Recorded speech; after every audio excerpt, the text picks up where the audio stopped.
महाराज भेजते हैं। इस स्वभाव को कृष्ण की कथा में लगाओ, हंस की तरह। अवगुण छोड़ो, यहाँ कष्ट मिल रहा है, दुख भी मिल रहा है, भोजन नहीं मिल रहा है, एक महाराज कोई आपको डांट दे तो भी उस अवगुण को अपने आप को हंस की तरह, जिस लक्ष्य को प्राप्त करने के लिए आए हैं कि सदगुरुदेव विराजमान है, ठाकुर श्री राधा मोहन बिहारी विराजमान है। महाराज माता जगत जननी जानकी जी के सानिध्य में इस मिथिला के पावन भूमि पर हम सब बैठकर श्री कृष्ण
गंगा तट पे चले जाओ, कहीं भी चले जाओ, सुख है।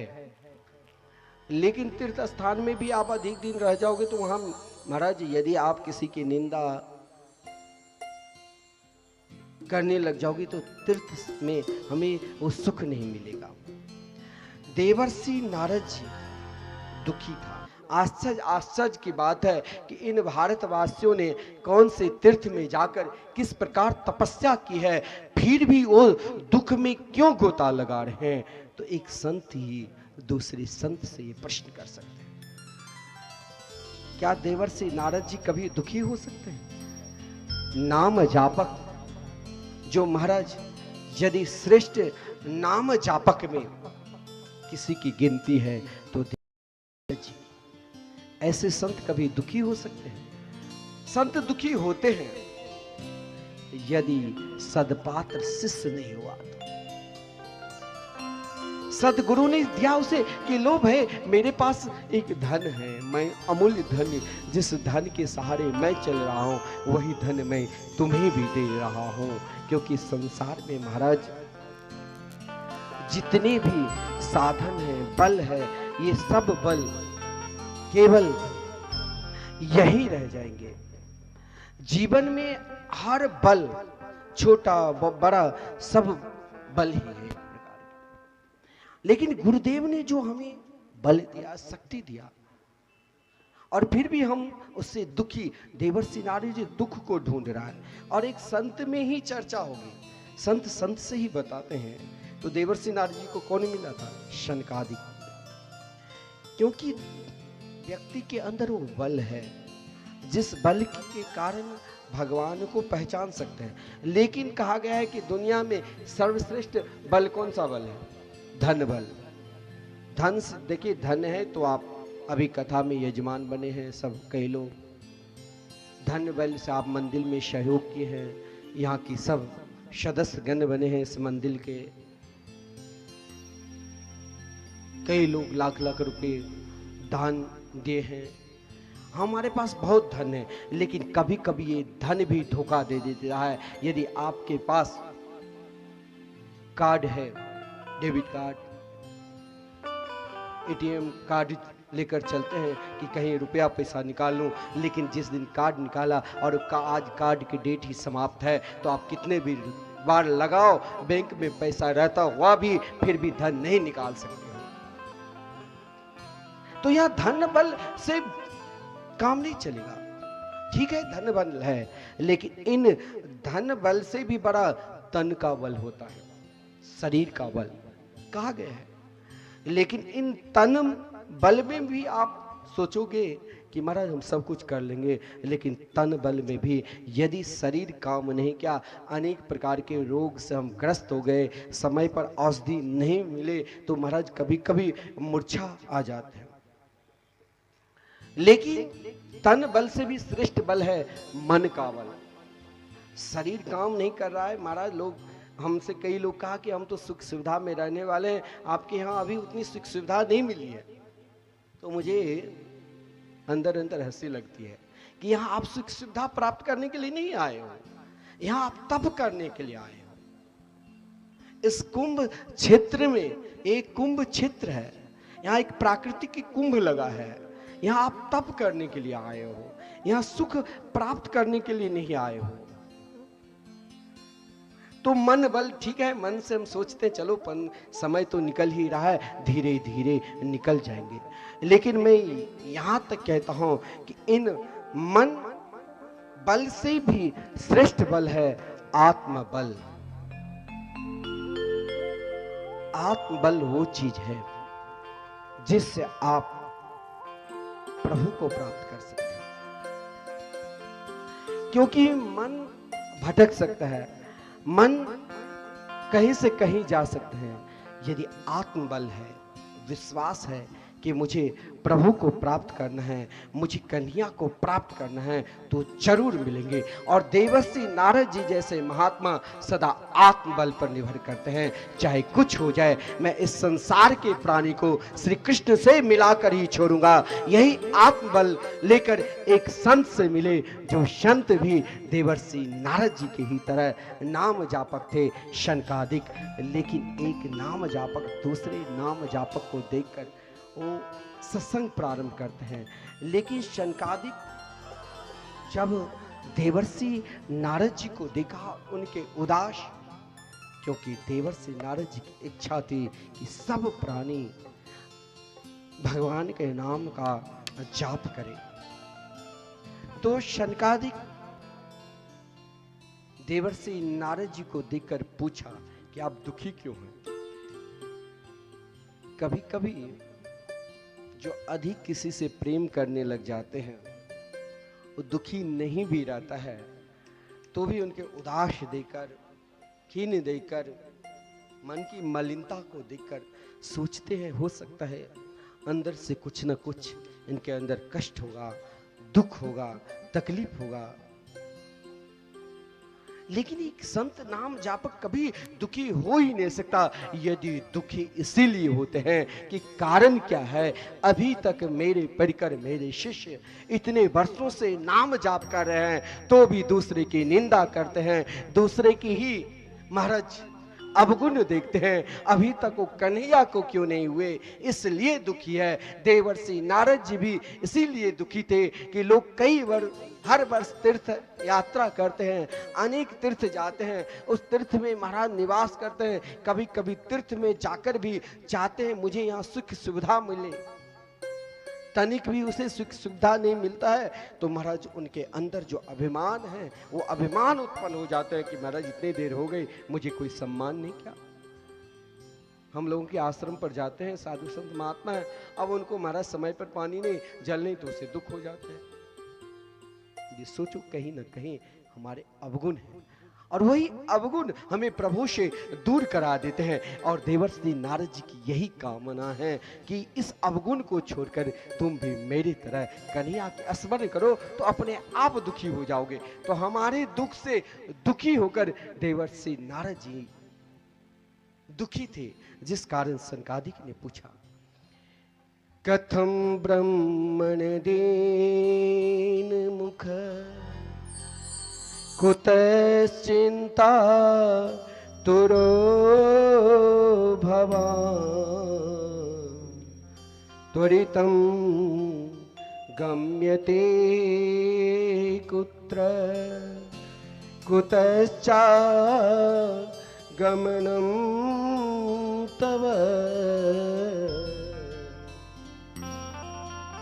कथम ब्रह्मन् देन सनक सनंदन सनातन सनत कुमार अपने अपने अनुसार प्रश्न एक ही है, भावाचार है। एक संत ने कहा कि आप जैसे महात्मा उदास क्यों, कारण क्या है? ये प्रेम दर्शाता है। एक संत ही दूसरी संत से ये पूछ सकता है महाराज आप हर हमेशा हाथ में झोली माला लेकर भगवान के नाम जाप करते हैं, फिर भी आप उदास क्यों? उदास के कारण क्या है? आप जैसे महात्मा को उदास होना ही नहीं चाहिए। कृष्ण प्रेमी यदि उदास हो जाए तो फिर दुनिया के लोग कैसे रहेंगे? महात्मा का भाव, संत का भाव वही जान सकते हैं जब हम स्वयं संत बनकर आचरण करेंगे। संत का प्रश्न भी महाराज उनकी संत की भाषा संत ही समझ सकता है। इसलिए सनक सनंदन भी यही प्रश्न क्या, कुतश्च चिंता तुरो भवान, आप जैसे महात्मा को ऐसे चिंता दूर नहीं होना चाहिए। तीसरे संत ने कहा त्वरितम गम्यते कुत्र, महाराज आप तो लगता है किसी व्यक्ति के पास बहुत धन हो और एकाएक वो नष्ट हो जाए, यही आपकी दशा है। आप अपने कारण तो बताओ। कभी कभी आप देखते होंगे कि बड़े बड़े साधु संत कभी कथा सुनाते हैं और कभी स्वयं बैठकर, जो स्वयं भागवत परायण है, जो स्वयं भागवत के स्वरूप है, फिर भी संत के सानिध्य में, जो कथा वाचक है वक्ता के सानिध्य में, वो बैठकर सुनते हैं, वो चर्चा करते हैं। एक की चर्चा यंत्र के द्वारा सुनाते हैं, एक मन ही मन झोली माला पर उनके गान गीत गाते रहते हैं, उनके पुकारते हैं। दोनों संत, एक संत वक्ता के रूप में, एक संत श्रोता के रूप में गाते हैं, दोनों साथ देते हैं। उन दोनों के साथ से हजारों संत गाने लग जाते हैं। इच्छा है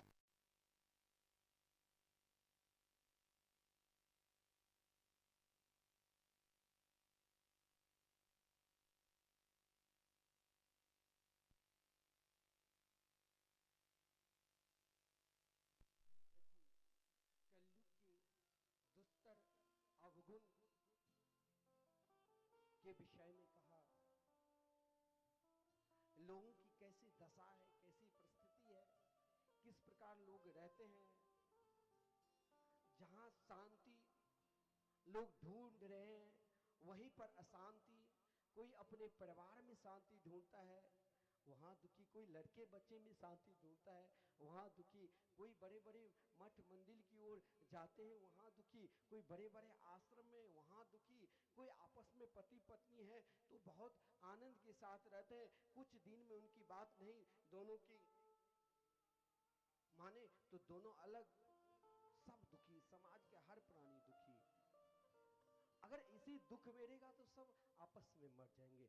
लेकिन देवर्षि नारद जी जब वृंदावन धाम आए, और वृंदावन धाम में महाराज,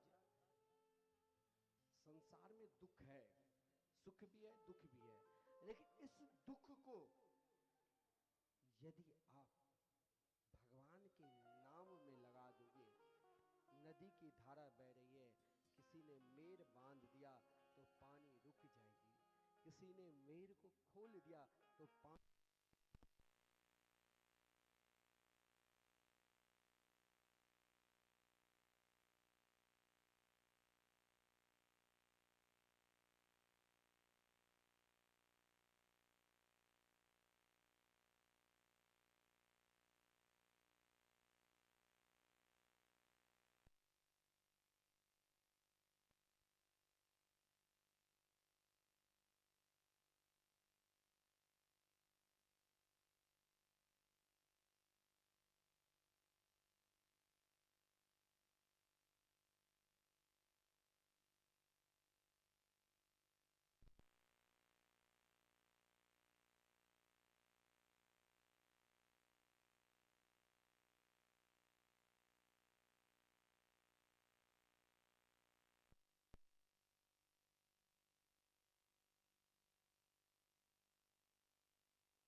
अब तो महाराज सब जानने लगे इस प्रांत में, मिथिला क्षेत्र में, और विशेषकर दरभंगा मधुबनी में जो आज जो झोली माला लेकर चल रहे हैं लोग, वो सब मेरे गुरुदेव की कृपा है। जो आज लोगों के अंदर एक विश्वास हो गया। वो कुछ दिन पहले लोग लज्जा शर्म के कारण हाथ में झोली माला नहीं लेते थे, आज लाखों लोग झोली माला लेकर कृष्ण नाम के गीत गाते हैं। ये एक संत की कृपा है, ये अपने आप कृपा मत समझना, ये सद्गुरु की कृपा है, जिस कारण आज लज्जा शर्म छोड़कर हम उनके गुणगान गाते हैं कन्हैया के। भक्ति देवी भी देवर्षि नारद जी को यही पुकारा। भक्ति देवी दुखी नहीं थी। ज्ञान और वैराग्य कभी दुखी हो सकते हैं महाराज? जिस दिन ज्ञान और वैराग्य मेरे अंदर उत्पन्न हो जाएंगे, उसी दिन ठाकुर जी मिल जाएंगे। लेकिन कभी कभी हम सब जब दुखी होते हैं तो भक्ति देवी को भी महाराज अंदर से दुख होता है कि महाराज संत महापुरुष इस धरातल पर ना जाने। हम महाराज कुछ संतों को देखकर उनके अवगुण देखते हैं, महाराज ये गलत है। लेकिन कुछ ऐसे संतों को जो बड़े बड़े संत भक्तमाल में जिनका वर्णन है, जो आज भी हमारे पूज्य सदगुरुदेव की तरह ऐसे ऐसे संत महापुरुष विराजमान है भजनानंदी, उन्हें क्यों नहीं देखते हैं? उनके गुण की देखो, अवगुण। दूसरे संत महाराज, कोई संत वेश धारण कर लिया, गलती क्या? हम